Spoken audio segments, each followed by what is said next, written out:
Excellent. Good evening and welcome. Would the secretary please call the roll? Dr. Braun. Here. Mr. Cummings. Here. Dr. Falco. Here. Dr. Figueroa. Here. Mrs. Herrick. Here. Mr. Hung. Here. Dr. Pan. Here. President Guas. Here, we have a quorum. Please rise to salute the flag. I pledge allegiance to the flag of the United States of America and to the republic for which it stands, one nation, under God, indivisible, with liberty and justice for all. All right, good evening. The New Jersey Open Public Meeting Law was enacted to ensure the right of the public to have advance notice of and to attend the meetings of public bodies at which any business affecting their interests is discussed and acted upon.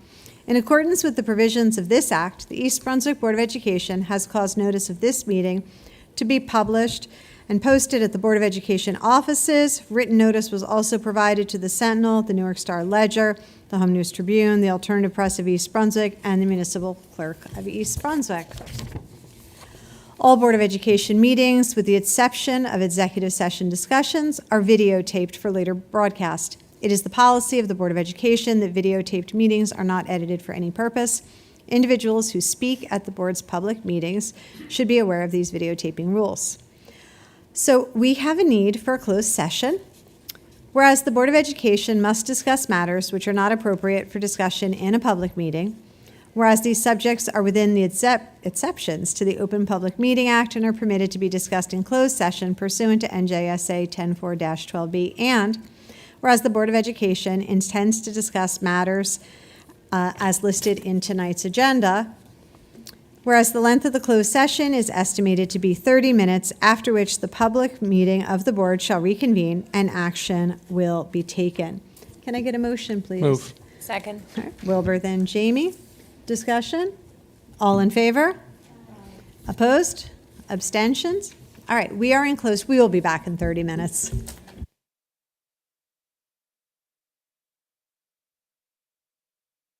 Okay. Hi, and welcome back. We are going to begin with the superintendent's report. Thank you, President Guas. It is great to see everyone here tonight. The artwork on display back in the boardroom at the administration building, which you cannot see from in here, well, you can see some of it, was created by students from Hammersholt Upper Elementary School.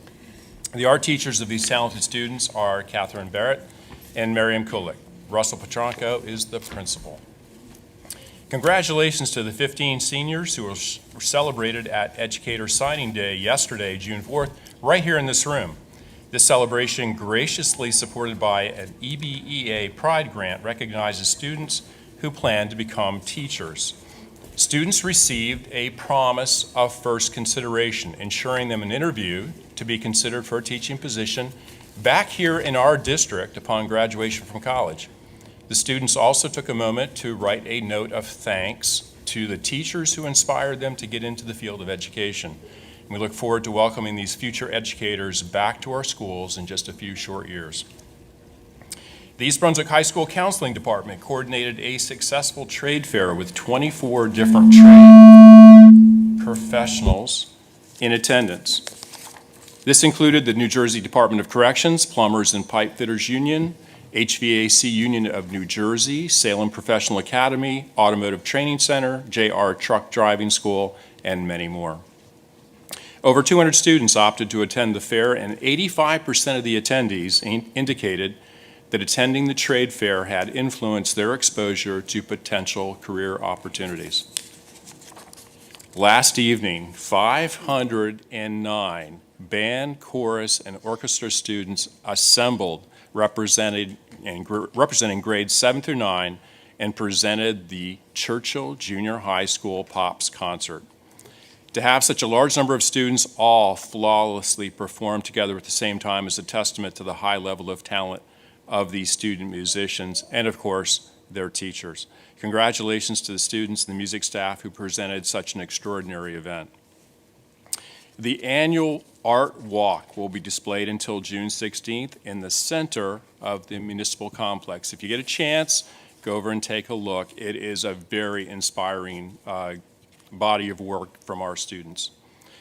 Tonight, our agenda includes a resolution of appreciation dedicated to our parent-teacher associations, and I want to express profound gratitude to all the PTAs for their unwavering support of our students and staff.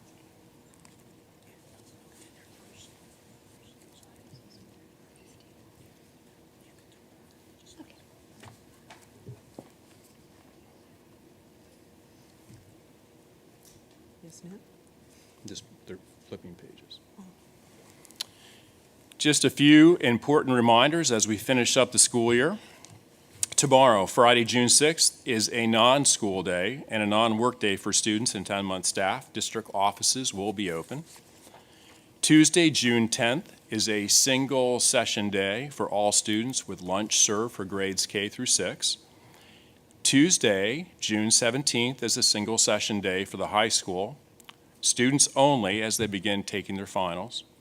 Wednesday, June 18th, is a single session day for the high school and Churchill only due to final exams.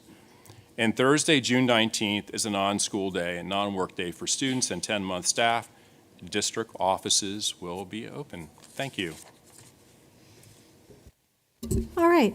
This evening, we have so many resolutions of appreciation.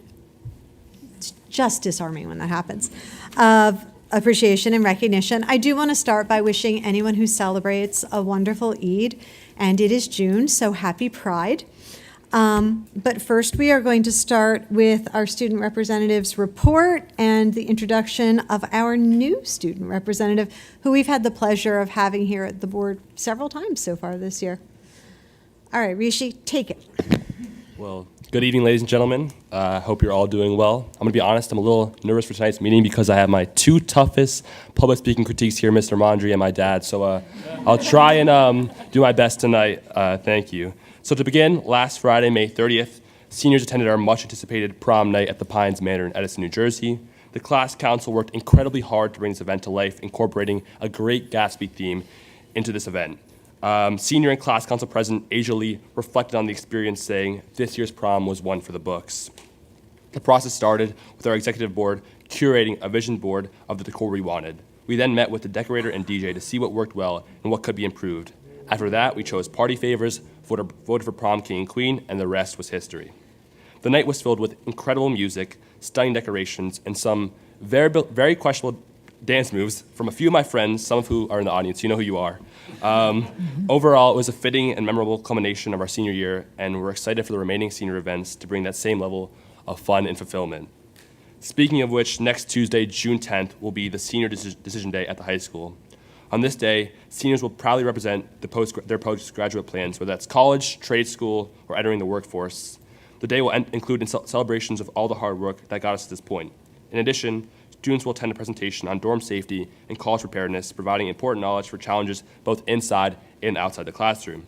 To end the day, we treated to some well-deserved ice cream and time to relax with friends on the senior patio. In athletics, our spring sports is peaking with state-level competitions taking place this week and last. Most notably, yesterday, our spring track and field team competed at the individual state championships, also known as the Meet of Champions, held at Pennsauken High School. Athletes braved 9-degree heat to compete alongside the best in the state. Our girls 4x800 relay team, boys 4x100 relay team, and several individual athletes represented East Brunswick with pride.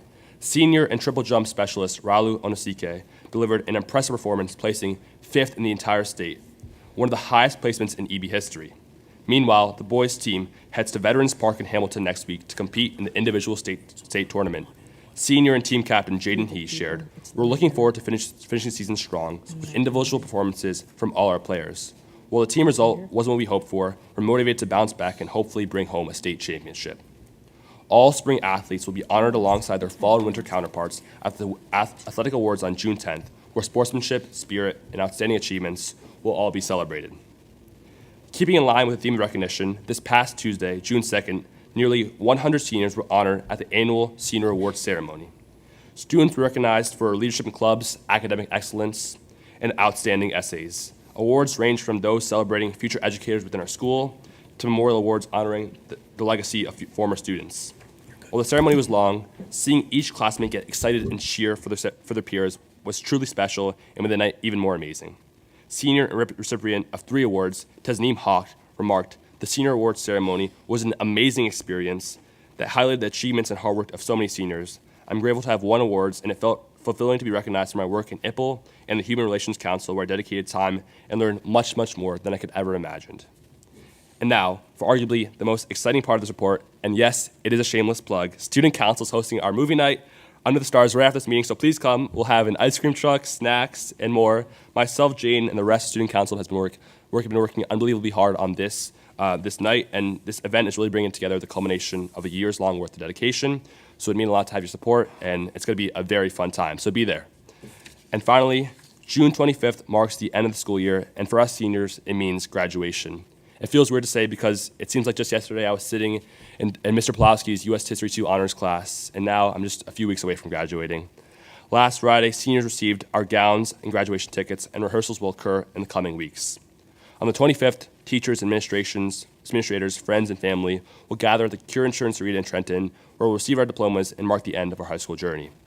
I'll have the slightly nerve-wracking honor of leading the Pledge of Allegiance, and after a month of trying to recite it properly, in line with the morning intercom, I can promise you it's not as easy as it looks. So before I close, I'd like to thank this amazing board for all the work you've done for the district, not just the high school, but all the students within our district, and so I have to thank you for that, as well as being graciously welcoming to me coming to this role. It was difficult at first, but you guys made the transition seamless, and I have to thank you for that, and I thank Dr. Bashore, Mrs. Benkard, and Ms. LaForge for pushing me into this role and providing me with the help I get week in and week out, so thank you.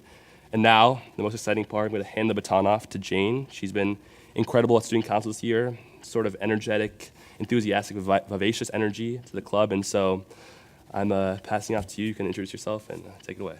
Thank you.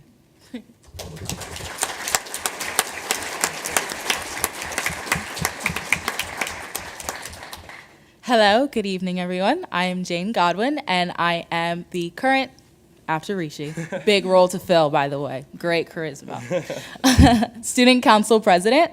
I'm extremely excited to be here tonight and to increase the school spirit as well as support throughout everyone in the school.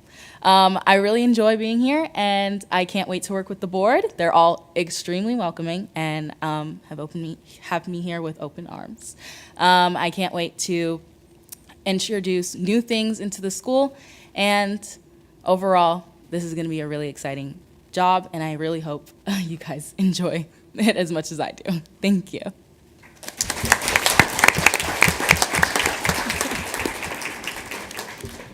All right, thank you and welcome.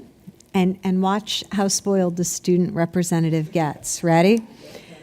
So Rishi is here, but he said to me as soon as I walked in, "But I have to go." Only though, because it's the senior, okay. It is the movie night. He is still serving the school, so we can understand. But this is how spoiling it is. He has the first resolution, but then he's part of the 15th. So if we keep him all the way to the end, there will be no movie. Do you mind going second with the 15th? You're reading the We the People, Ms. Herrick? Okay. Do you mind going second after I do the first so that we can scoot him out so he can continue working?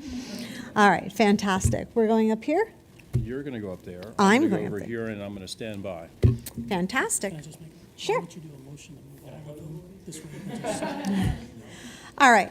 So I think what we're going to do is I'm going to ask for a motion to move all of the resolutions before we begin reading them and handing them out. So can I have a motion? Motion. All right, Ms. Herrick, and we'll go with Lewu. All right, discussion?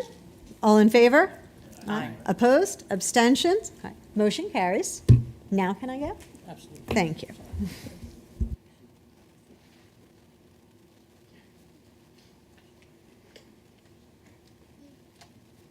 you see this? He can be completely unreasonable. Is this on? Is it on? I don't know. I'm not very tall, so it might not be. All right, a resolution of appreciation for the 2024-2025 Board of Education student representative. Whereas Rishi Kundran has served as the student representative on the Board of Education for the 2024-2025 school year, and whereas Rishi has faithfully attended meetings, offered insight as a student of East Brunswick, and effectively communicated the Board of Education's actions to his fellow students, Now, therefore, be it resolved that the East Brunswick Board of Education recognizes and commends Rishi Kundran for his time and service to the East Brunswick Board of Education.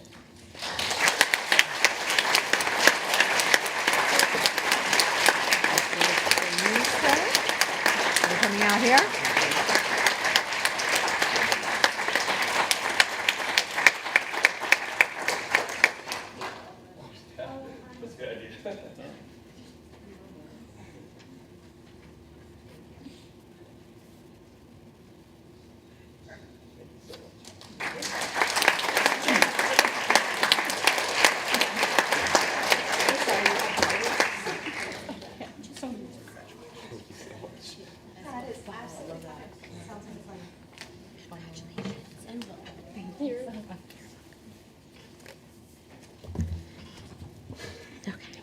Whereas at the New Jersey We the People 2025, the Citizen and the Constitution competition, 22 East Brunswick High School students in the Advanced Placement Institute for Political and Legal Education, AP-IPL, class showcased their impressive knowledge of the Constitution, critical thinking abilities, and clear articulation of ideas by testifying on constitutional issues in simulated congressional hearings. And whereas through vigorous preparation, these dedicated students achieved first place, marking the 36th time in 37 years that the East Brunswick High School has earned the distinction of representing New Jersey at the National We the People, the Citizen, and the Constitution competition finals. That's amazing. And whereas this remarkable accomplishment, a testament to the students' hard work, dedication, and commitment, has brought significant local, state, and national recognition to their school, their district, and the community. Now, therefore, be it resolved that the East Brunswick Board of Education proudly recognizes and commends these students and their dedicated advisors, Mark Mundry and Ellen Spivey, for this outstanding accomplishment. Advisor Mark Mundry will now come up to read the students' names.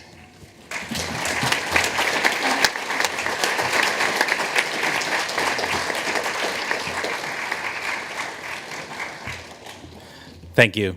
I appreciate your flexibility in allowing us to go first. That's the benefit of teaching both Rishi and Jane, so thank you for that. All right, I'm going to read out the names of the 15 students that are here to accept their commendations. They are well-deserved. Arun Balaji.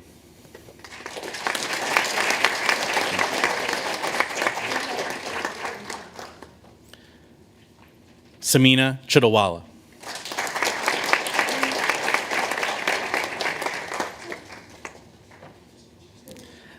Zaina Drolia.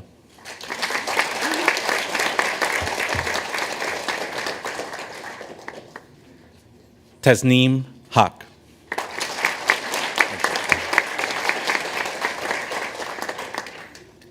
Sahil Kocher.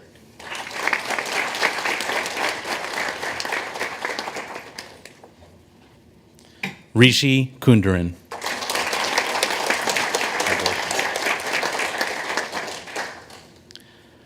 Maria Mueller.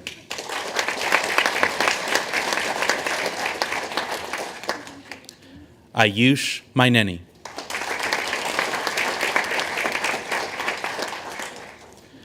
Pragya Pandi.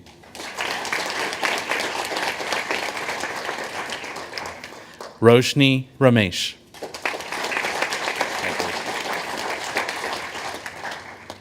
Dian Shah.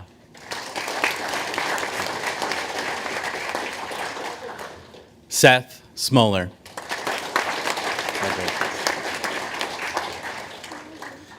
Hannah Smutka.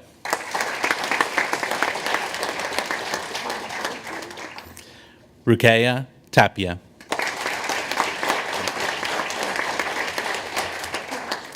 And Aditya Udeshi. Now I have to all squeeze in for a picture. Keep moving back, keep moving back.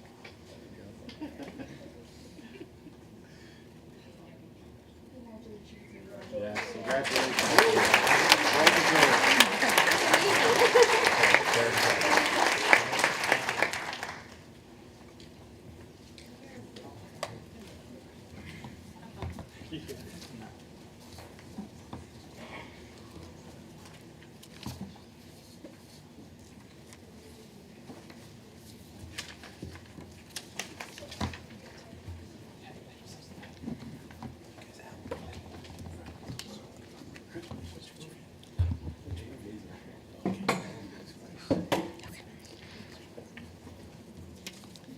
All right.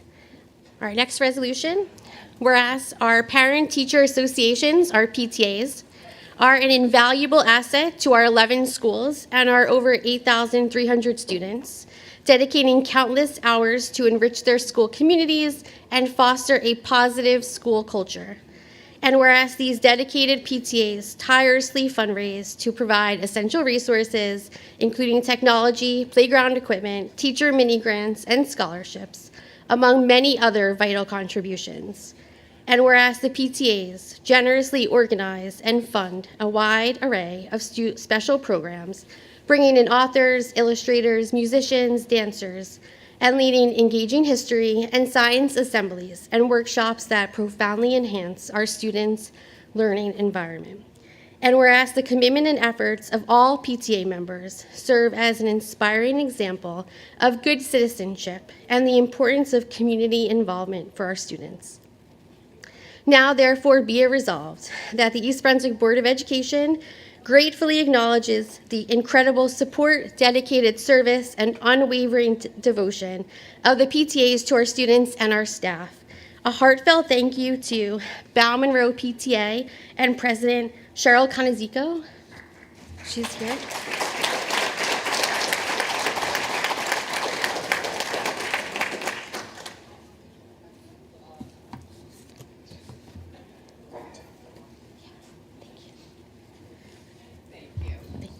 We also have Courtney, Central PTA and President Courtney Blumig.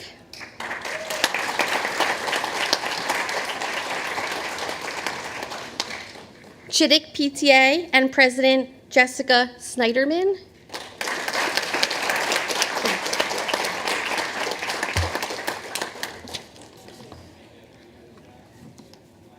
Churchill PTA and President Christine Wong.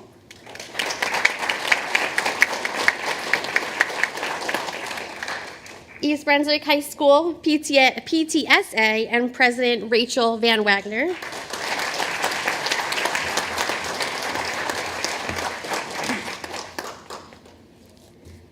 Frost PTA and President Kim Grodomitsky.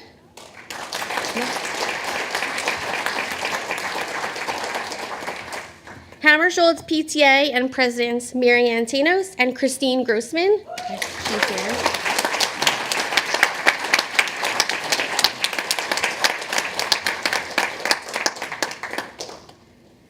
Irwin PTA and President Nada Soto.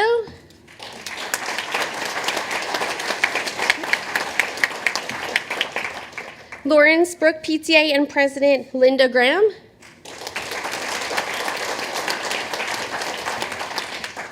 Memorial PTA and President Caitlin Mendez. Warren Stauffer PTA and President Amanda Foster.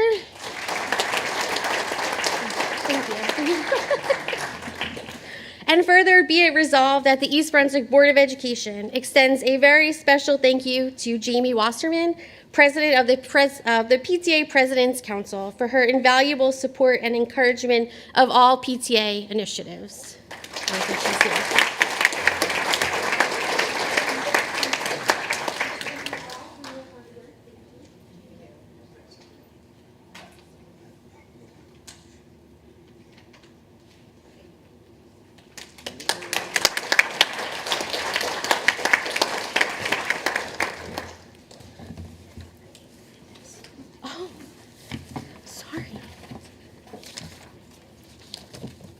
There you go, thank you.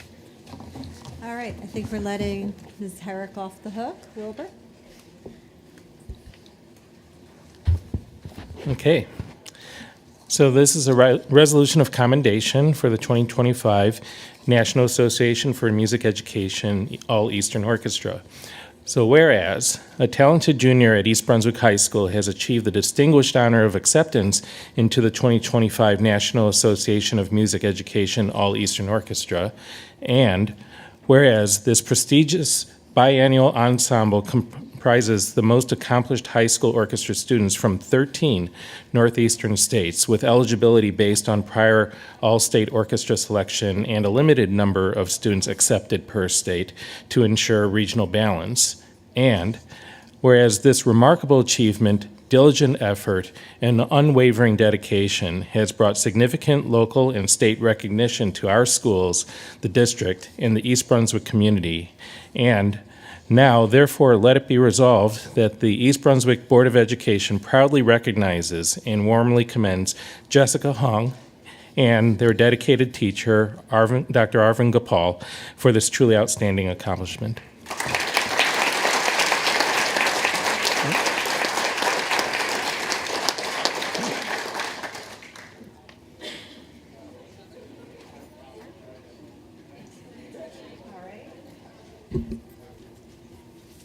Jamie?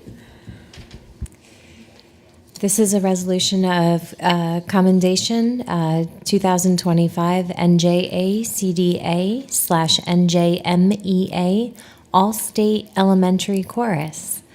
Whereas, following a rigorous and competitive audition process, a talented student from Central Elementary School distinguished herself among the top young musicians throughout New Jersey and was selected to participate in the 2025 NJACDA/NJMEA All-State Elementary Chorus. And whereas participation in the All-State Elementary Chorus demands a significant commitment from selected students, requiring numerous hours of dedicated practice, culminating in a memorable performance at the All-State Concert, which was held on May 3rd, 2025. And whereas this honor not only recognizes the students' exceptional musical talent, hard work, and remarkable dedication, and also brings well-deserved local and statewide recognition to Central Elementary School, the East Brunswick School District, and the wider community. Now therefore be it resolved that the East Brunswick Board of Education proudly recognizes and commends Ariana Valles for her outstanding achievement and her teacher, Maya Judd.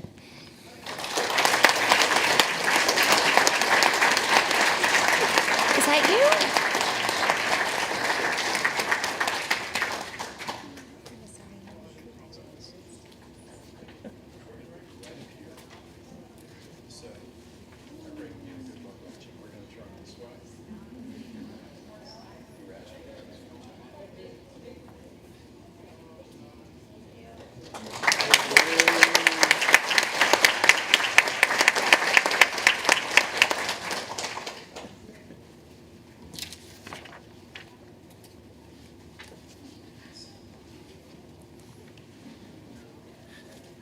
Ready? Okay. This is a resolution of recommendation 2025 NJMEA All-State Orchestra. Recommendation, whereas after a rigorous statewide audition process, 2 Churchill Junior High School students and 3 East Brunswick High School students earned selection to the prestigious 2025 New Jersey Music Education Association All-State Orchestra, and whereas this achievement reflects their significant dedication and countless hours of intensive practice along top student musicians from across New Jersey, accumulating a collective ensemble performance, and whereas this honor not only celebrates the students' exceptional talent and hard work, but also brings well-deserved local, state recognition to our school, the district, and our East Brunswick community. Now, therefore, be it resolved, the East Brunswick Board of Education proudly recognizes and commends those students along with their dedicated teacher, Susan Mills, and Dr. Arvind Gopal for this outstanding achievement, please.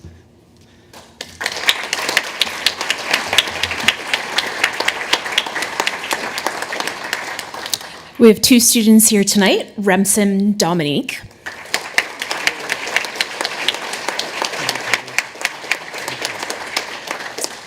And Matthew Ham.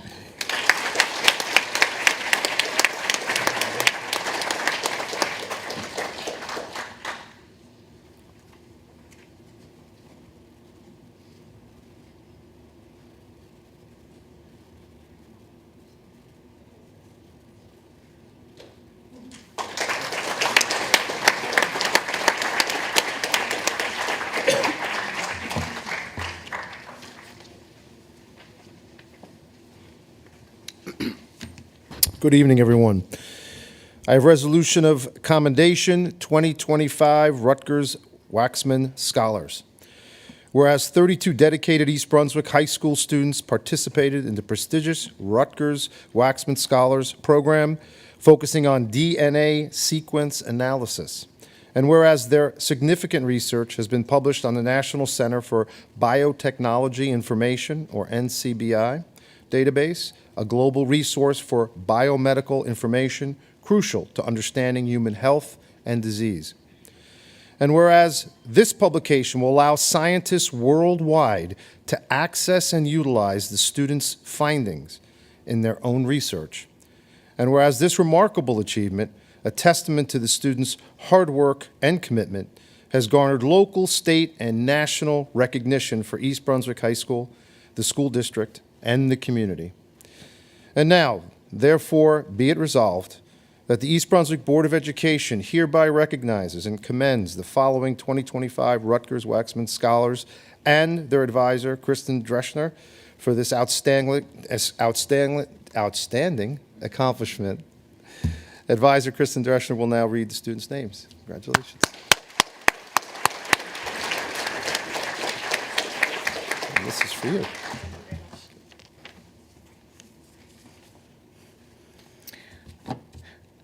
Rojan Aziz.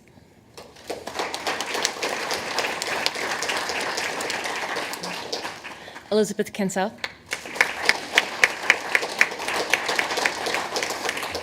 Aaron Choi.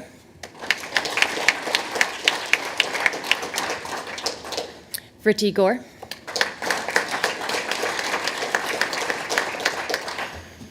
Ayan Hossain.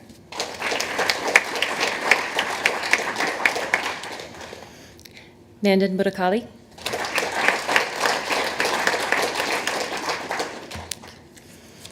Logan Netzel.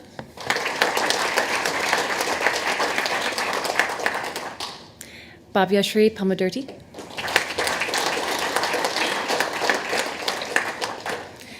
Snigdha Pandya. I'm out of order. Snigdha Pandya. Gargi Patel. Anya Shah. And Tanvi Olia. Congratulations.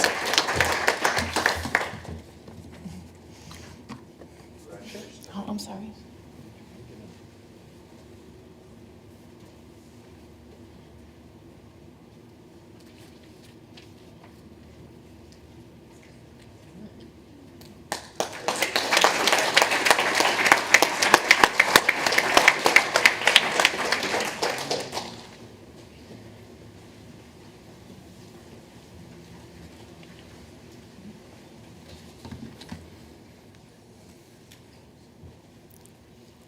I'd like to read this resolution of commendation, NAFME All-State Eastern Division Concert Band. Whereas, through a rigorous audition process, one dedicated East Brunswick High School student successfully earned a place in the prestigious All-Eastern Division Concert Band. And whereas, based on his impressive record of New Jersey All-State Band achievements, this student was selected to represent New Jersey in the 2025 National Association for Music Education Eastern Division Concert Band, performing from April 24th through April 27th in Hartford, Connecticut. And whereas this significant honor, a testament to the student's exceptional talent, diligent hard work, and unwavering dedication has brought well-deserved local and state recognition to our schools, the district, and the entire community. And now, therefore, be it resolved that the East Brunswick Board of Education proudly recognizes and commends Kenny Shao, along with their dedicated teacher, Brian Toth, for this outstanding accomplishment.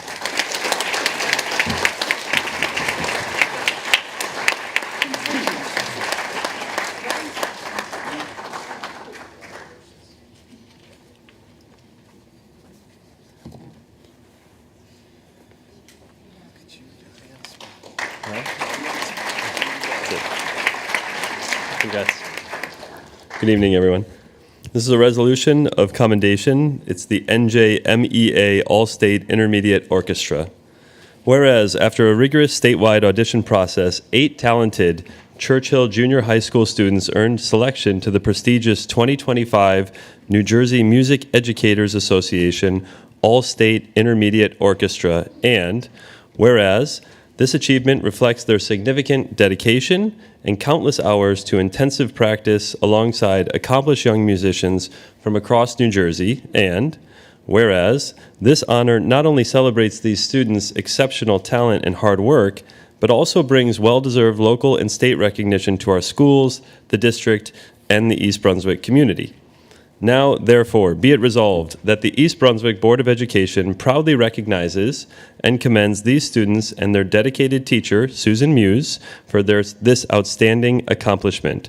Susan Muse will now read the students' names. Congratulations. That's for you. Allison Chua. Liam Decker. Josh Kang. Gavin Lee. David Ma. Joseph Manukian. And Angela Shi.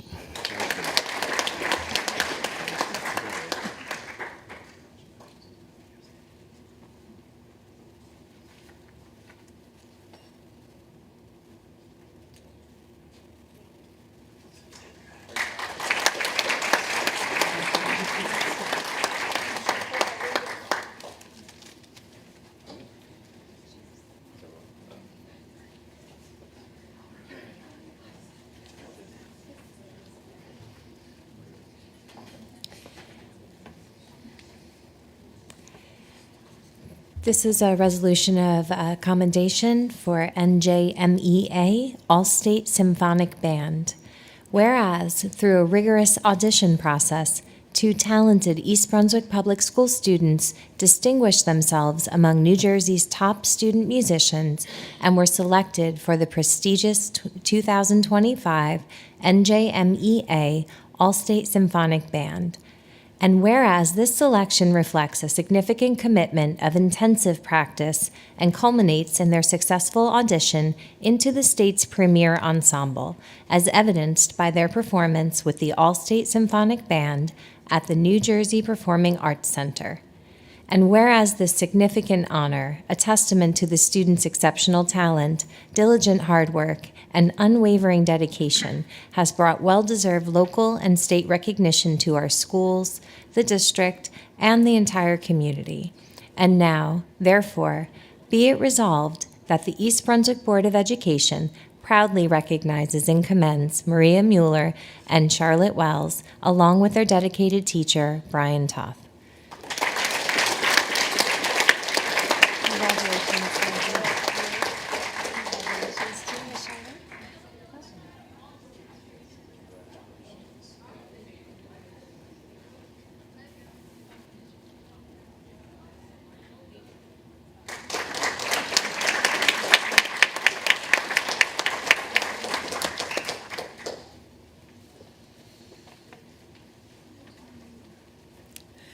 Here is a resolution of commendation, NJMEA All-State Wind Ensemble.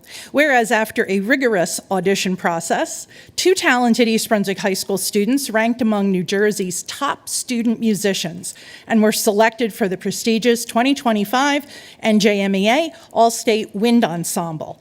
And whereas these students earned their place in the Wind Ensemble, the highest scoring group in the state, through their exceptional performance in the 2025 NJMEA All-State Band auditions. They performed with the Wind Ensemble in February and will also perform with the All-State Orchestra. And whereas this significant honor, a testament to the students' talent, hard work, and dedication, has brought well-deserved local and state recognition to our schools, the district, and the entire community. And now, therefore, be it resolved that the East Brunswick Board of Education proudly recognizes and commends Gavin Salgado and Kenny Shao. I already said his name once, like I should get it right. I am so sorry, Kenny. Kenny, as well as their dedicated teacher, Brian Toth.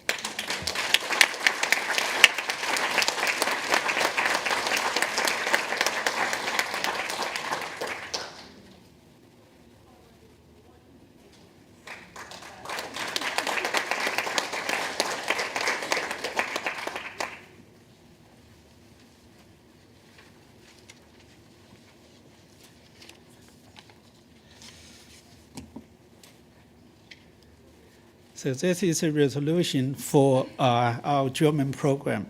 Resolution of recommendation, Gotha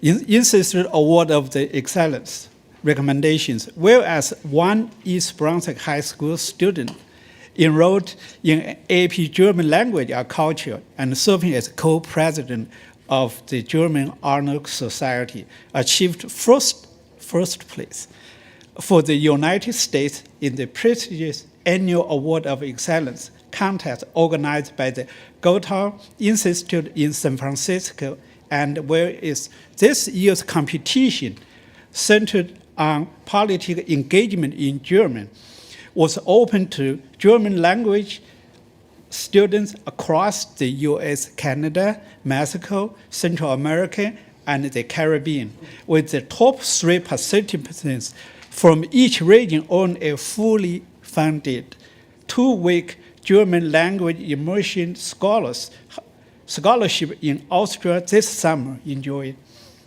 Whereas this remarkable achievement, a testament to the students' exceptional talent, diligent effort, and unwavering dedication, has brought well-deserved local and state recognition to East Brunswick High School, the school district, and our East Brunswick wider community. Now, therefore, be it resolved that the East Brunswick Board of Education hereby recognize and commends those students for this significant accomplishment and extend its sincere appreciation to their dedicated teacher, Soko Franco, Ms. Franco.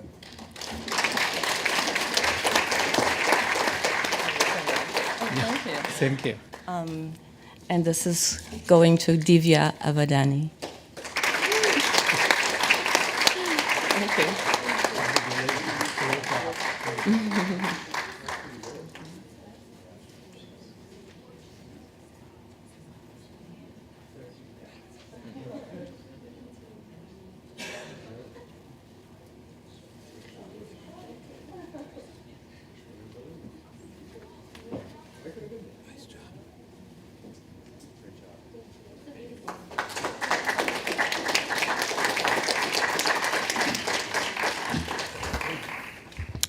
It is my pleasure to give out the resolution of commendation for Johansson International Competition for Young String Players. Whereas after a rigorous statewide audition process, one East Brunswick high school student earned the judge's commendation from the Johansson International Competition for Young String Players. And whereas this achievement reflects their significant dedication and countless hours of intensive practice alongside top student musicians from across New Jersey. And whereas this honor not only celebrates the students' exceptional talent and hard work, but also brings well-deserved local and state recognition to our schools, the district, and the East Brunswick community. Now, therefore, be it resolved that the East Brunswick Board of Education proudly recognizes and commends Matthew Ho, along with his dedicated teacher, Dr. Arvind Gopal, for this outstanding accomplishment.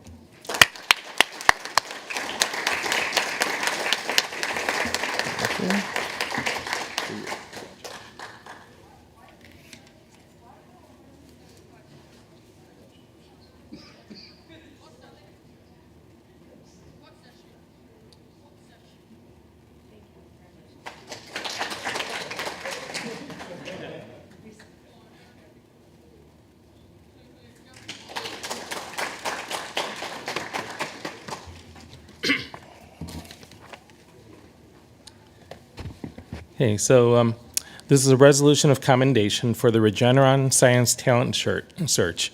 Whereas an accomplished East Brunswick High School senior has been recognized as a top 300 scholar in the highly esteemed 2025 Regeneron Science Talent Search, and whereas the Regeneron Science Talent Search, the nation's oldest and most prestigious science and mathematics competition for high school seniors, provides a national platform for students to showcase original research, celebrating the dedication and innovative discoveries of young scientists addressing critical global issues.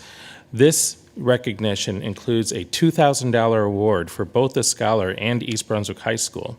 And whereas this impressive achievement, a clear reflection on the students' effort and unwavering dedication, has brought significant local and state recognition to East Brunswick High School, the school district, and the wider community, and now, therefore, let it be resolved that the East Brunswick Board of Education hereby recognizes and commends Allison Lee for this significant accomplishment and extends its sincere appreciation to their dedicated teacher, Jennifer Post.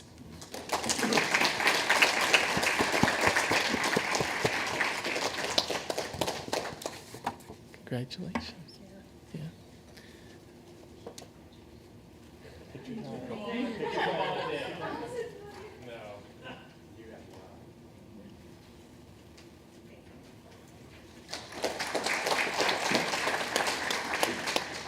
I know Allison's dad, so I'll make sure she gets this.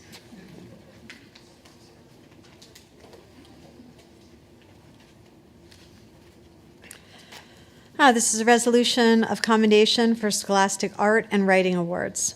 Whereas the Scholastic Art and Writing Awards provide national recognition for the creative achievement of students, and whereas one Churchill Junior High School student has demonstrated exceptional talent by having 2 pieces selected for recognition this year, building upon her achievement of 1 selection last year, and whereas her painting, Sellout, has advanced to the national level, competing with distinguished works from across the nation, and whereas this significant honor celebrates the students' dedication and artistic ability while also bringing esteemed local and state recognition to our schools, the district and East Brunswick community, and now, therefore, be it resolved that the East Brunswick Board of Education hereby proudly recognizes and commends Zoe Kwan for outstanding accomplishment in the Scholastic Art and Writing Awards, and further recognizes her teacher, Darren Amay, for his invaluable guidance and support.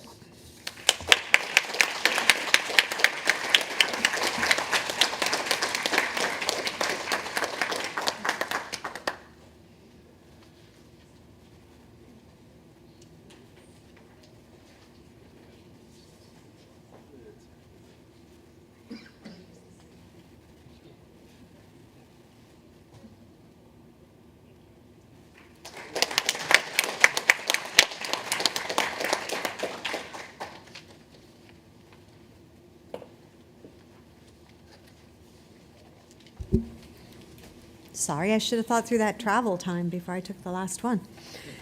All right, so now we come to the good of the cause for the public. The Board of Education recognizes the value of public comment on educational issues and the importance of allowing members of the public to express themselves on school matters of community interest. To protect the privacy of all students and staff, concerns regarding individual students and staff members should generally be addressed by first meeting with the appropriate administrative staff.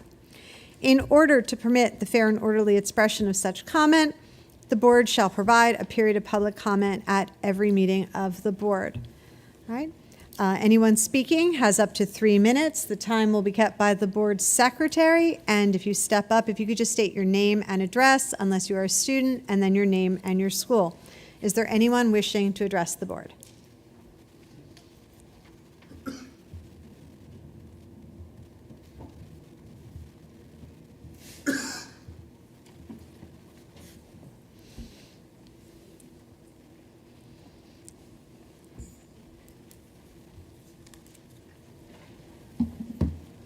Hi, Michelle Bethy, 5 Watchung Road.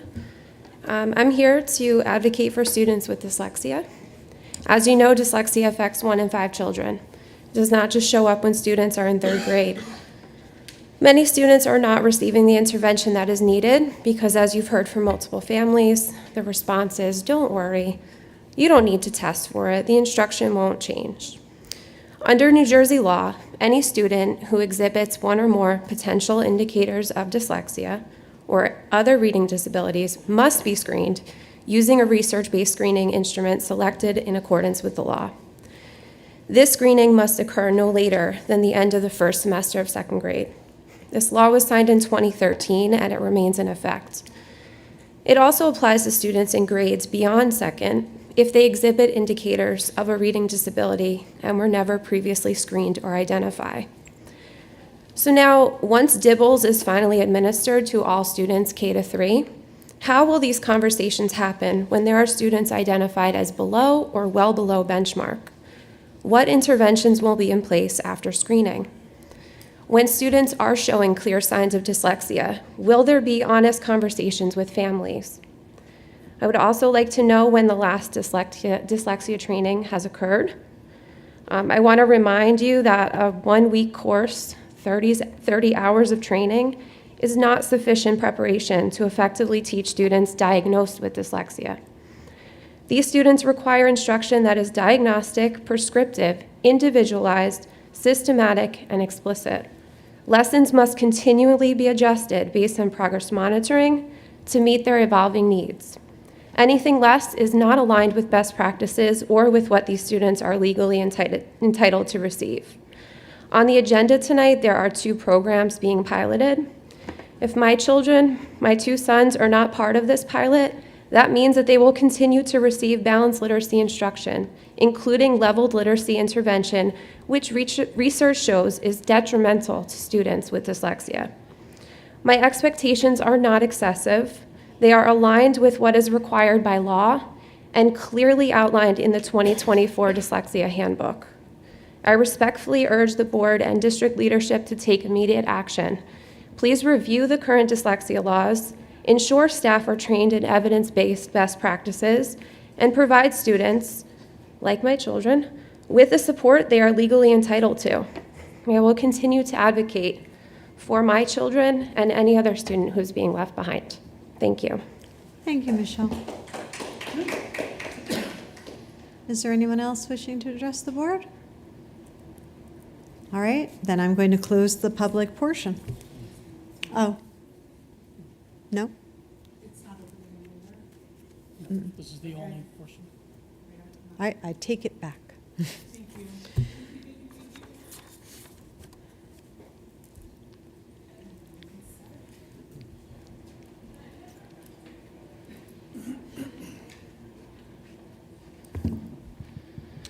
Fran Snow Eyes, 7 Schindler Court. Hold on 1 second. Please don't make this part of my 3 minutes. Unfortunately, is.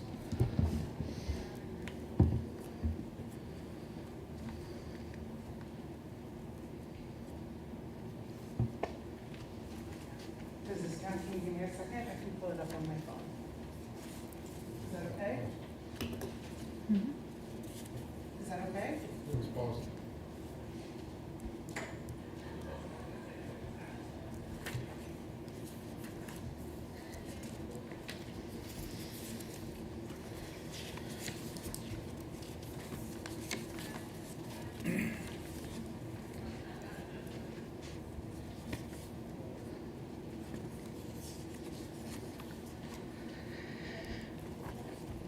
Okay. Sorry about that. Okay. Good evening. I'm here tonight as a parent, an educator, an advocate, but most importantly, as a member of this community. Tonight, I speak with both urgency and hope. Urgency because the patterns of anti-Semitism we've seen in our schools are not abstract or hypothetical or theoretical. They're ongoing, they're deeply harming, and they have led to real consequences. Hope because I still believe we have the opportunity to come together as partners and to change this trajectory. Let's be clear. The goal is not to have teachers fired. It's not to be pushed into corners. The goal and the ask is for honesty, integrity, and real accountability. When we see repeated incidents of teachers harassing or making Jewish children feel unsafe, when students express that they no longer feel safe, our village is compromised. We must respond with more than procedures. We must respond with a purpose. What's even more painful, the silence of so many of our students are still here. They're not quiet because they're indifferent, they're quiet because they're exhausted. Because they've raised concerns, they filled out forms, they followed protocols, and still, they don't believe the system is protecting them. East Brunswick has an awesome reputation. Look what's happening tonight. These kids are amazing. This district is amazing. It's known for its reputation and excellence, but true excellence requires more than academics. It requires trust. It requires students to feel seen and heard. It requires adults who are willing to have really tough conversations, even when it's super uncomfortable. We're asking for collaboration. I need to skip a little bit because I want to get to my big point here. Sometimes it can feel Sisyphus. I know it does. But building an inclusive and safe community demands this. Please revisit your comprehensive equity plan. You need to revisit that CEP is not a checklist, it is a rubric, and if it's used correctly, they are meant to be mirrors of scoring ourselves perfectly while Jewish students are leaving the district out of fear. That disconnect needs to be addressed. With HIB cases, like the ones we've heard about recently, we need to commit to doing better. Your time is up. Thank you, Fran. All right. Now I'm going to close the public portion.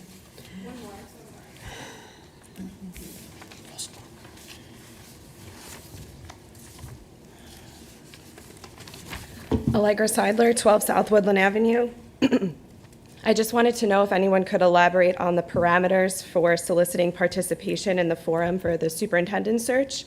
And I'd like to ask again who the chair of the curriculum committee is and how parents are able to be involved in such a committee. Thank you.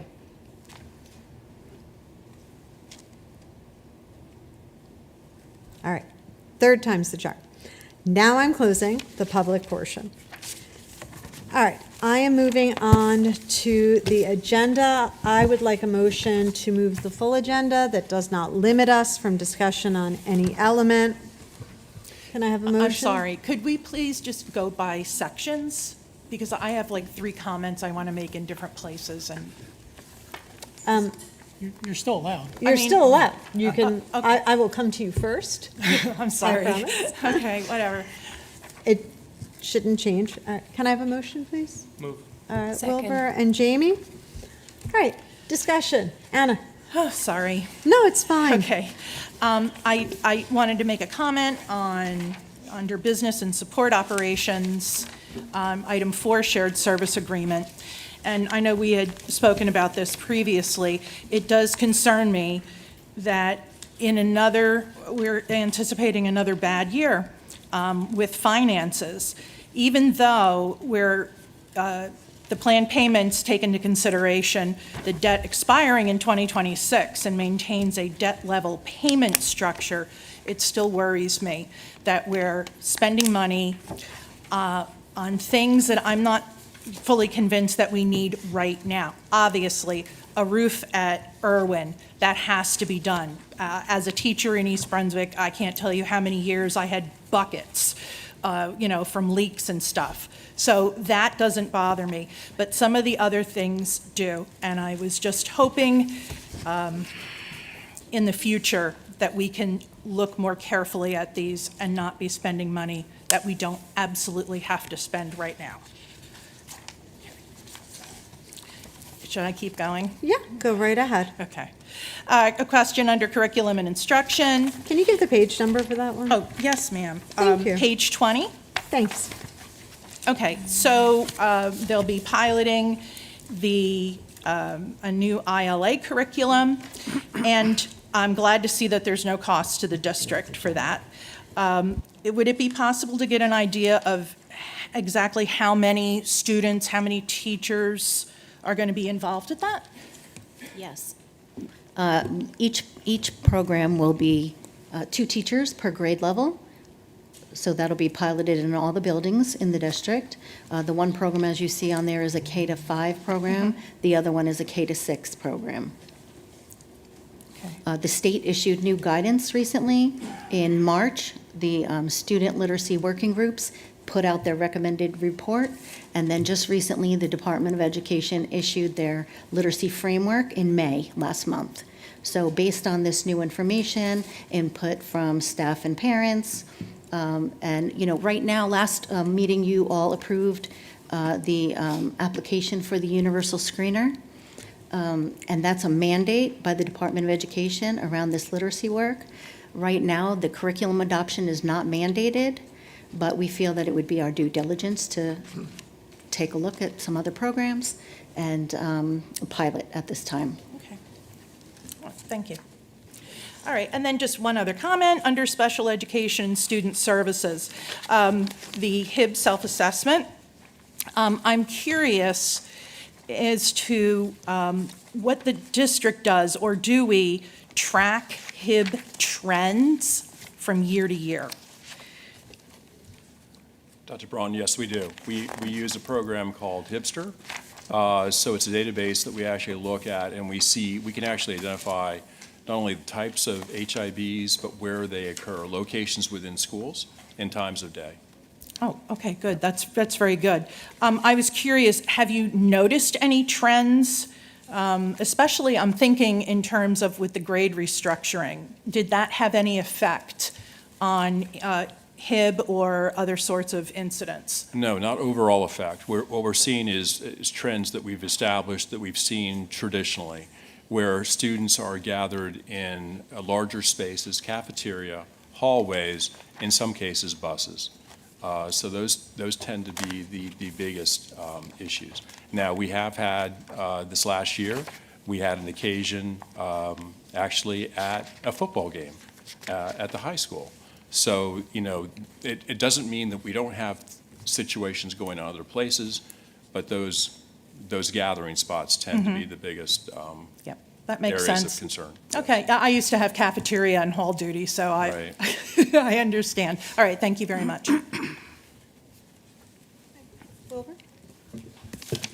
Sorry, just a few quick questions. On business and support operations, item number 3 with the, there are terms in here that says that when the cost or price of any contract is under a certain threshold, then the purchasing agent is authorized to award the contract without public advertising for bids and bidding. How long have these guidelines been in place at this point with these particular thresholds? The reason I'm asking is that costs have been going up, and so maybe the guidelines here might not make sense in 2025 if they made sense at a time, several years ago. I'm sorry, I'm just. Mine's the old one. That item is no longer on the agenda. Oh, it's no longer on the agenda, sorry. I'm sorry. I'm working That's off why I my was old like, agenda, yeah. I apologize if Okay. that wasn't All communicated right. to you. I can answer the Yeah, question yeah. quickly. So if you are trained as a qualified purchasing agent in New Jersey, you go through the Department of Community Affairs, fairly rigorous process. The threshold is presently, it used to be 20, they've raised it to $44,000. But even at $44,000, the QPA, the Qualified Purchasing Agent, still has to go out and do due diligence and get at least 2 quotes, competitive quotes, to test the price that's being offered. So what they let them do is, rather than going through the whole bidding process, go out in the marketplace, but it's got to be below $44,000 to spend. So we're satisfied that that threshold is appropriate for our Yeah, well, needs? it's set by state law. It's set by state. The Okay. legislature sets it, and they change it probably once a decade, to quite Yep. honestly. Okay, yeah, thanks for the context. Next thing, and I don't know if this number is going to line up anymore, but this is regarding the shared services agreement. I know we've had some back and forth with the town. Is this the last step of this process now? Yes. Okay, great. On the, sorry, with the new ILA curriculum, let's see, I understand this is a pilot. When will this be evaluated? Are we doing this halfway through the year, at the end of the school year? Well, the plan is to implement in September, and we will be using our universal screening data with our new universal screener that we'll be adopting, the M-Class Dibbles, to, as well as classroom metrics, including, foundational literacy assessment and comprehension assessments, coupled with teacher input and administrator input of those who are participating in the pilot, to look at student growth in each of the classrooms and identify strengths and weaknesses of the programs. Okay, and the timeline of those assessments? It'll be all year. All year long? Yes. Okay, great, thanks. Last 2 things. The agreement with Montclair for the continuing education, are the teachers happy with the offerings there? Anyone? We're going to bring the expert out. Yeah, sure.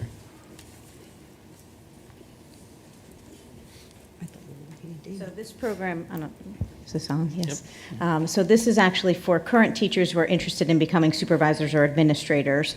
And we have had several interns from Montclair who have had a lot of success, and we have found that the program seems excellent. Great. And so that's why we went into a partnership with them. We actually expect that some of our administrators will be the professors working with Montclair and working with our teachers to be able to expedite their administrative certificate. Okay, great. And in regards to the tuition, do we get any sort of discount? The students, the teachers get a little bit of a discount, and we also offer tuition reimbursement for our students, All right. for our teachers through the contract. Perfect. Last item, sorry. On the agreement with the Rutgers Nursing School program, I noticed that anesthesia is in the title there. What do the anesthesiologists do in our schools? Or So is it- nothing in our schools. But the memorandum of understanding, actually, this will be the first time that we've accepted nursing interns into our district. In the past, we have not had an opportunity for nursing interns unless they were going an alternate route and they were already hired by us and we were supporting them through their education. So this will be the first time that we can hopefully start to grow some more nurses in our department. Great. And I assume they're working with our current school nurses? Correct. Yeah, when I saw anesthesia, like the professional curiosity took over, so thanks. No, nothing actually. All right, I'm done. Leroy? So, Your mic's not on, I don't think. Similar to Dr. Pan's question about the pilot programs, so I understand that this is a 1-year pilot program. Is there any way we can have a evaluation meeting every quarter or half a year, so we can adjust the way we handle this program? That will be data collection and adjustment opportunity for us. A report out to the board on the progress of the pilots? Yeah, either Certainly. Every quarter or same years. Yes, we can do that. That will help us to adjust, adapt the new program. And the second one is the shared service with the township. I want to thank the township, town council, and our mayor, Dr. Brad Cohen, for this cooperation with the board. One is Brunswick. The school, every penny this board spend is come from the taxpayer. So this shared service can actually save the taxpayers money because the township has a better credit rating. So I really appreciate they keep always helping the school district, and we are part. This school district is the largest employer and of this town, and it's the backbone of this town. So I really appreciate their kindness and they're willing to work with us. So we're now independent. No matter where you go, there's only one East Brunswick in this state, in this country. Thank you. And Laura? I'm sorry, Tim. I didn't see. So number one, under business support and operations, although I think some of this was kind of discussed during the budget, just a comment that I appreciate the work done by the administration to see rates negotiated for transportation below CPI. I know not a lot of districts have had success doing that with their transportation companies and services, and I think that speaks of the relationship that we have. Dr. Bull, you answered my question about the timeline regarding the pilot programs. I also want to say regarding Montclair and working with them regarding for administration, I think that's really excellent that we're able to provide that and use our own professional staff to train and hopefully see movement at some point of our staff into higher positions, hopefully here. So I'm excited to see like how the first cohort goes.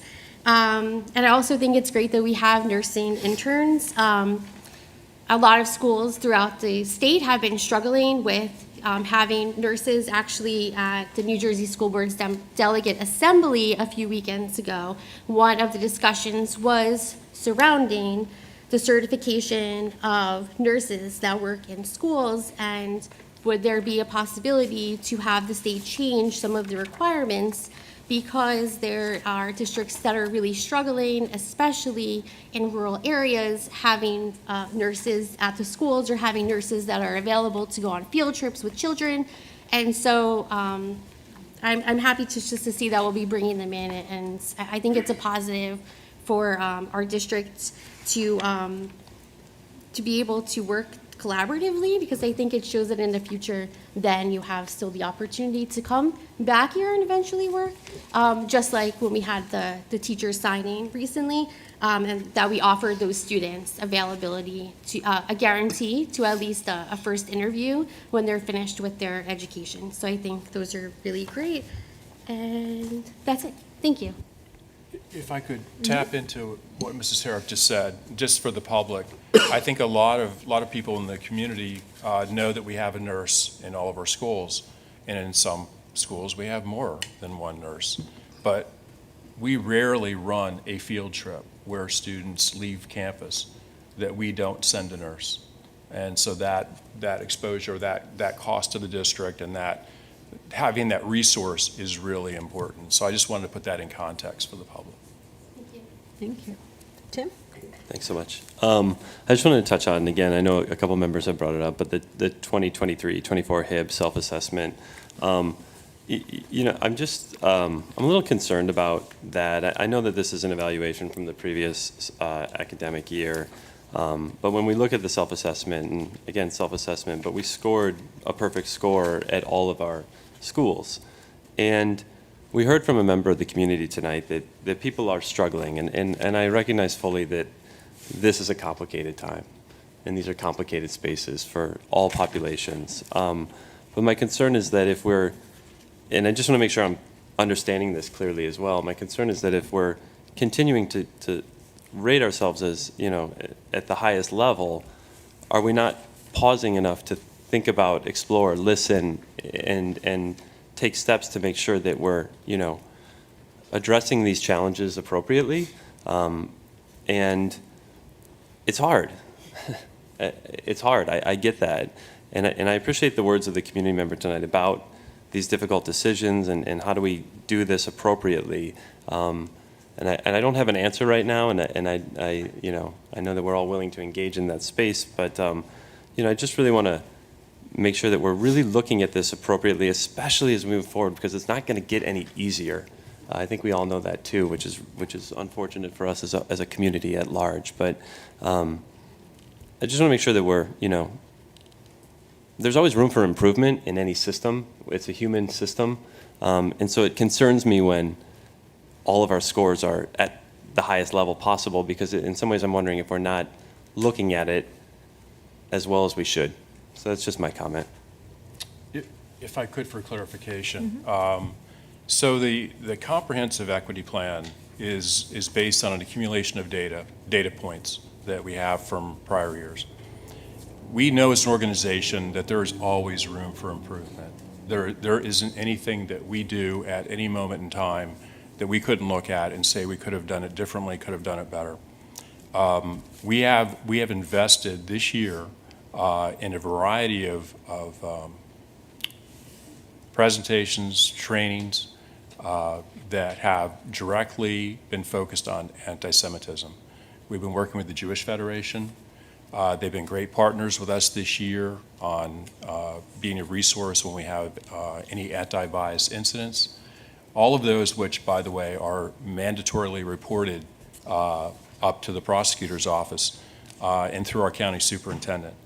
So what I want to assure the public about is this is a scorecard based on data points, but there's the kind of like the quantitative part of this and then the qualitative part of this. And the qualitative part of it is we always look at what we do, how we can make it better, how do we better serve our students. And every time we hear from the community, every time we hear from a parent, every time we hear about a situation that's occurring, we look into it, we explore it, and we try to figure out better ways to meet the needs of our current students and actually prepare for the future along with our teaching staff.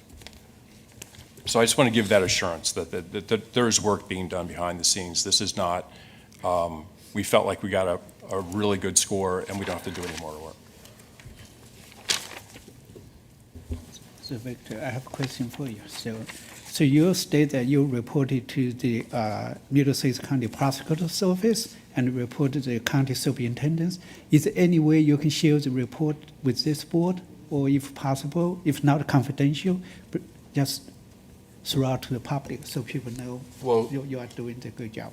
Well, Mr. Hung, so maybe let me just be a little more clear. Every time we have an anti-bias incident, there is a protocol for us to report, and it involves the police department, it involves our student resource officer, it involves the county superintendent, and it involves the prosecutor's office. There's a communication chain that goes to all those entities. And then we follow that usually through a process. And with the anti-bias incidents, sometimes we have to hand those over to the police department, and they become investigative issues that we can no longer talk about until that investigation is closed. So we don't have, you'll see on the HIB report, some of those anti-bias issues will appear as an HIB as well. But we also report those things at the end of the year as part of our comprehensive report of violence and vandalism, those kinds of things, to the board. Mm-hmm. All right, I actually wanted to comment on the HIB as well. My comments were maybe in a different direction. Speaking as somebody who's been in the schools for a very long time, in these schools and in a different district, I am happy to see that the other actions taken the discipline imposed is not just a consistent out-of-school suspension, because it's distressing when you work with kids to see the knee-jerk reaction to be just put them out because no one learns anything that way. I'm always happy to see consistently, if you go down the chart, that the actions related to the target and the actions related to the offender consistently include notification to the parents, because we have to partner with the families always, but also counseling. That's consistent, straight down.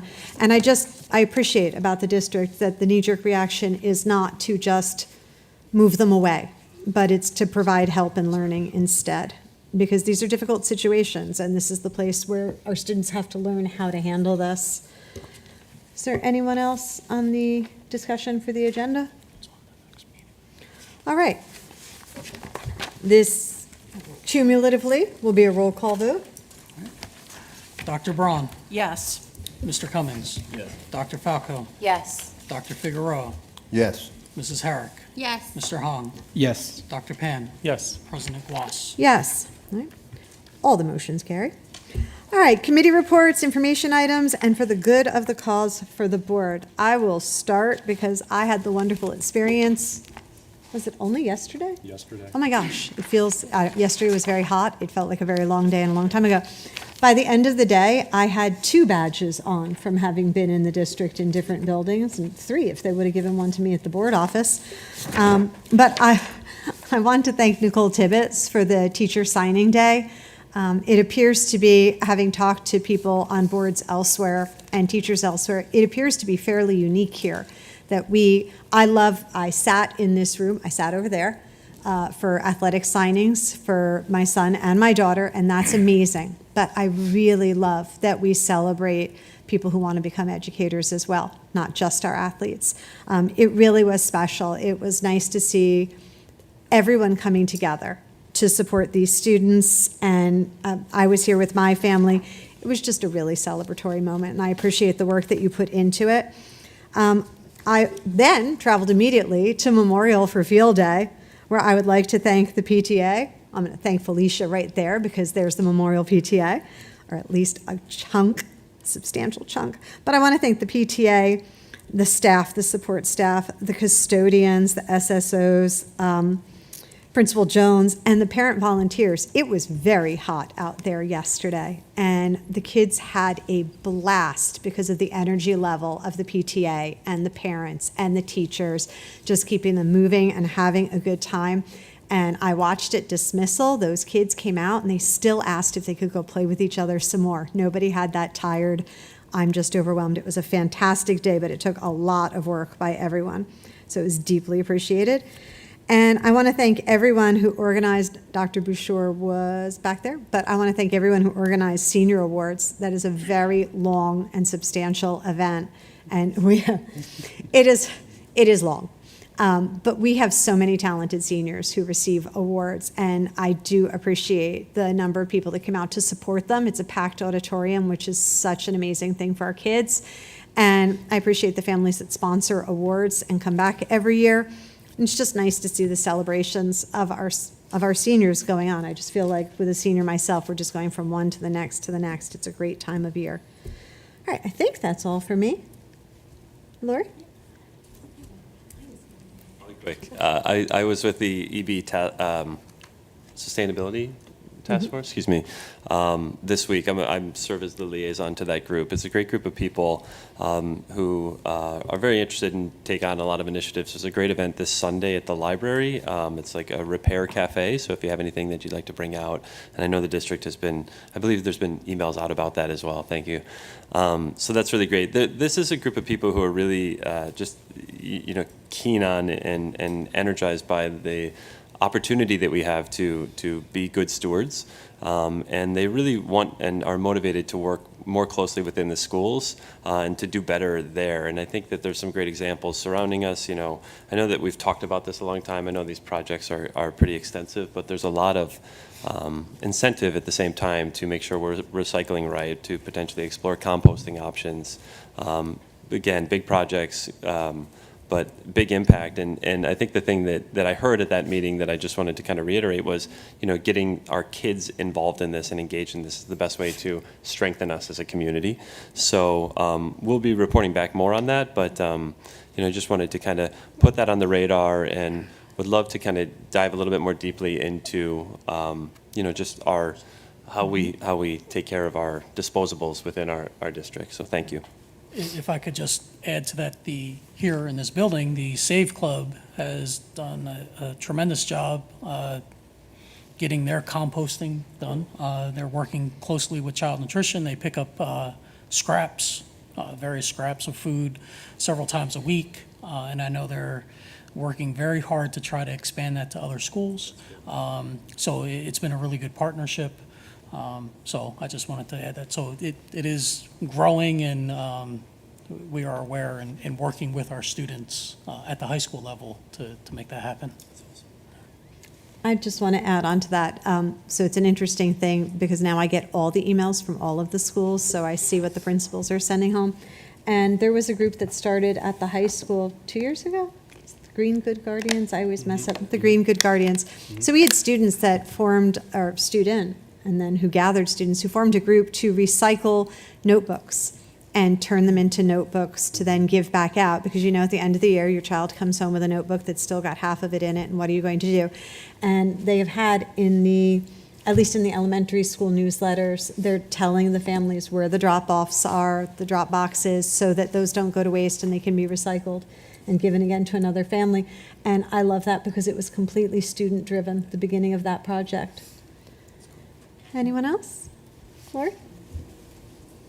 So first, I'd like to take the opportunity to thank everybody on the board. I missed our May 29th meeting, and I know Mr. Hong had congratulated me on receiving my new board member certification from New Jersey School Board, so thank you. As well as the support for many of you, when I threw out nominating myself from the floor for a county position, but there'll be more discussions on that, but thank you for your support. I do want to say that I am the alternate member of the New Jersey School Board's Legislative Committee for our legislative district. We had a meeting on Saturday. We were joined by Dan Harris from Woodbridge, who was a board member in Woodbridge for 12 years and now serves on Woodbridge Town Council. He is also the Chief of Staff for Assemblyman Craig Coughlin. We had a really good discussion. We talked about school funding, of course. We talked about pilot programs and some unique things that they were able to do with their mayor in Woodbridge. So maybe more discussion on that soon. We also talked about legislation that's passed recently or standards that are changing, such as literacy, as well as continued discussions around the cell phone policies and the new use of sunscreen, which I guess over the next few months we'll have to talk about updating our policies because students will be able to apply sunscreen to themselves. Teachers will not be able to apply, but students will be able to apply it without a doctor's note, which was something that was recently passed through the legislation. We had a fantastic Student Services Committee meeting on May 19th. I was so excited to take over as the committee chair for that committee, and in discussing what we wanted to see or discuss with counselors and student services throughout the district. Some of my early goals had been the East Brunswick Adaptive Recreation Program. So we had Caitlin Kehoe come, and she did a presentation. It was a very comprehensive overview of the program. It talked about how they have their day camp, their Thursday social group, their bowling, tennis. We also talked about how there's a collaboration with the extended school year program that we have, and students that go to the camp after, and how they use, we use transportation to get them there for the half-day, after the half-day ESY program. We talked about how we could be more collaborative in exchanging information regarding students and their needs in certain programs. Then the next thing that I had wanted to talk about was at the Student Services meeting was the transition from the elementary schools to Hughes, because I know a lot of parents have expressed concerns of their children going from the small elementary schools to Hughes. And so we had a very extensive presentation, and thank you to Dr. Valesky for going along with my, wanting to ask and have a great discussion about all of this.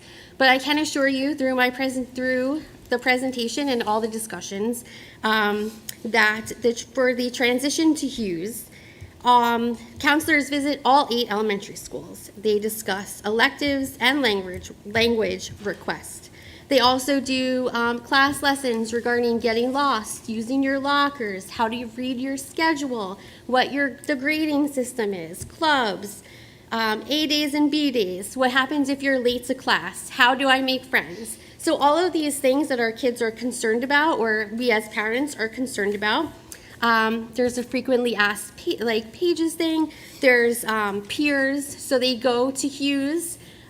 We group elementary schools together, so it's not just one school there. We put schools together so that they can meet others.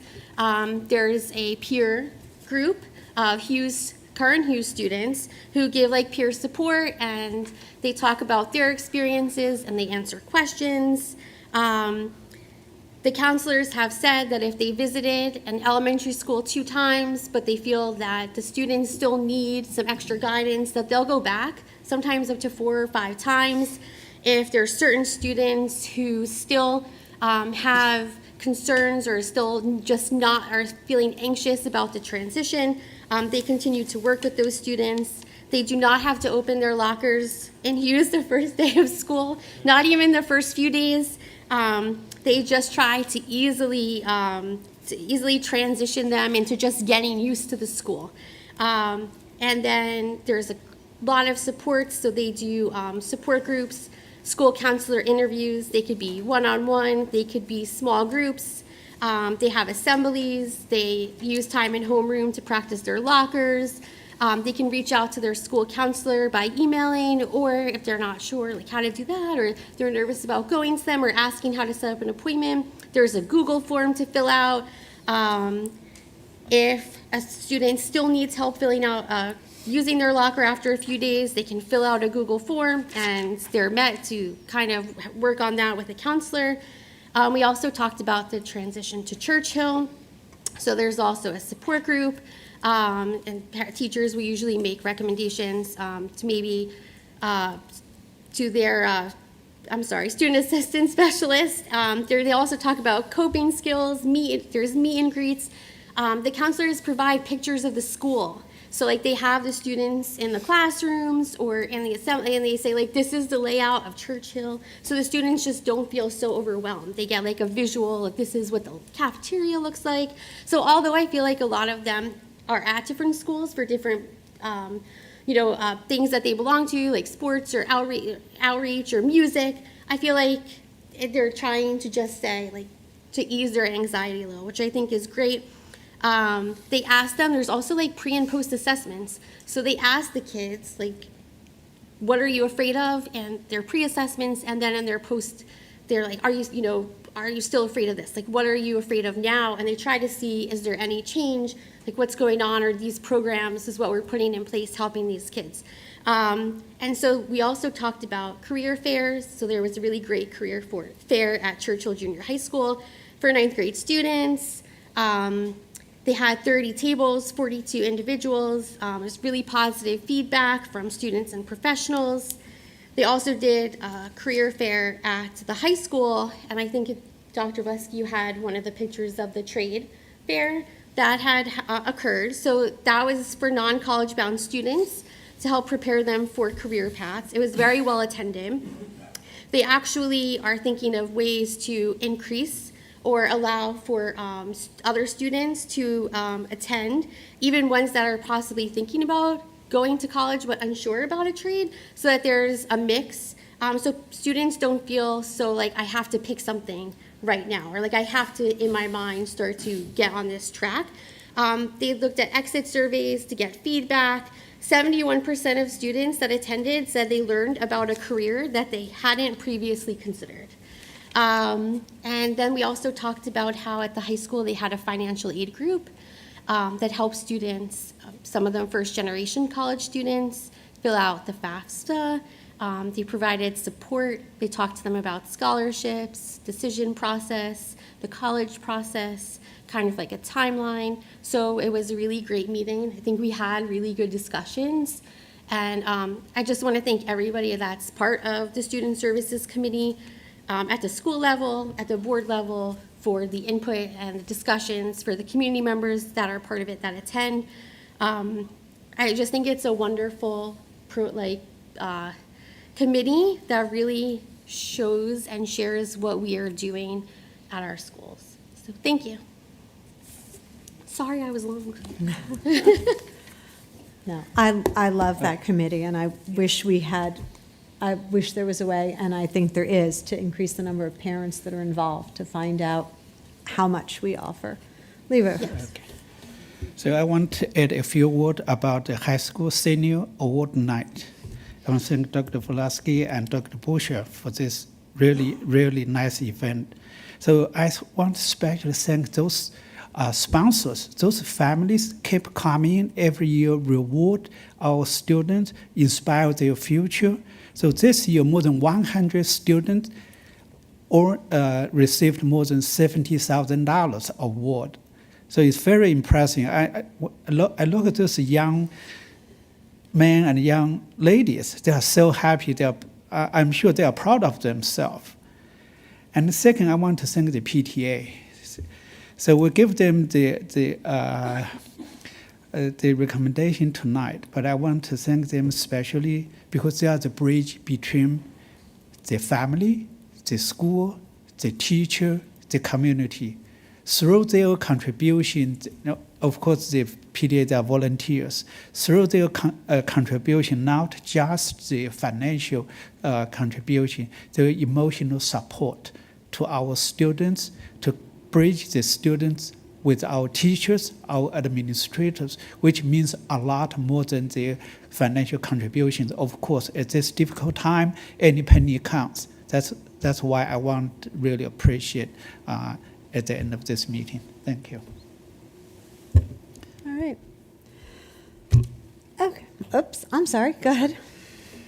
I was also at the Student Services Committee meeting as well. I'm just going to reiterate Lori's point that the efforts that we use to transition students from elementary school into Hammersholt and then from Hammersholt to Churchill are so comprehensive and so thorough and so well thought out. And I'm just recalling my transition from elementary school to junior high, and I was given a card with my locker number and the combination, and they said, "It's that way." The end. So there's that. I had the pleasure of attending the Memorial Day service that the township put on over Memorial Day weekend. It's a lovely service if you haven't been there in person, and I highly recommend it. I've been going for, me and my family have been going for many years now. The reason I'm bringing it up is that there was the East Brunswick Band Ensemble that provided music for the service, and Mr. Toth was one of our teachers, of course, was conducting the band, and some students were in the band as well. This was not a school ensemble. There were grown-ups in there as well. But I think that this is just one of the many ways our schools give back to the community. And if we keep our eyes out, we'll find examples of these everywhere. And I think this is one of an illustration of what the schools bring to our township and why our township is as strong and as wonderful place to live in as it is. And then finally, one last thing about the Pops concert. Last night I had a chance to catch a good chunk of that as well, but this is the music nerd in me. There was one moment where all 5 ensembles, 3 orchestras, 1 band, and a chorus were all performing one song together, and they were in the gym. And I just know, again, from my music nerdery, that gym is large enough that it actually takes sound time to travel from one end to the other, which means that if you're a performing musician, you're hearing music that was made like a little bit in time in the past by the time it gets to your ears. And the fact that they were all able to play in unison is a bit of a minor miracle, and it's a true testament to how excellent our students are, as well as the teachers and the ESPs that brought this concert to fruition. So it was great. Thank you. Okay.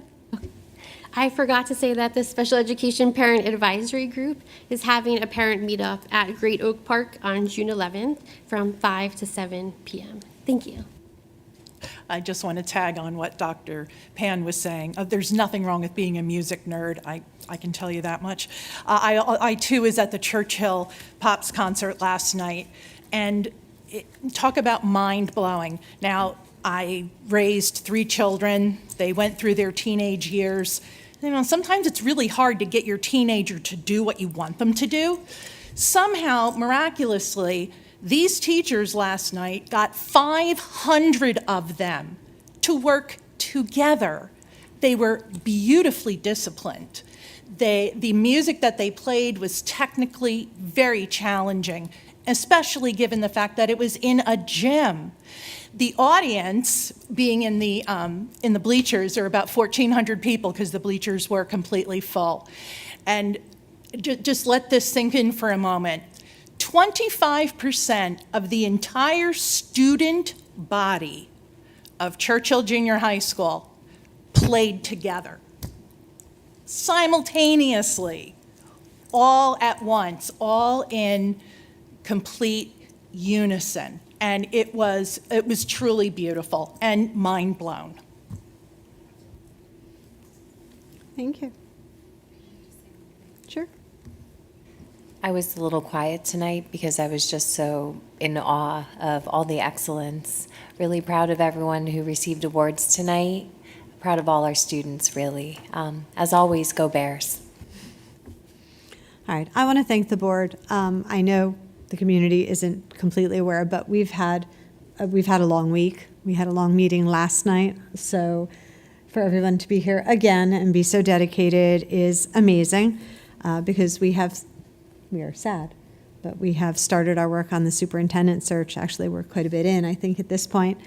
But the community should be seeing more on the website and on social media about trying to get information from the community and community participation.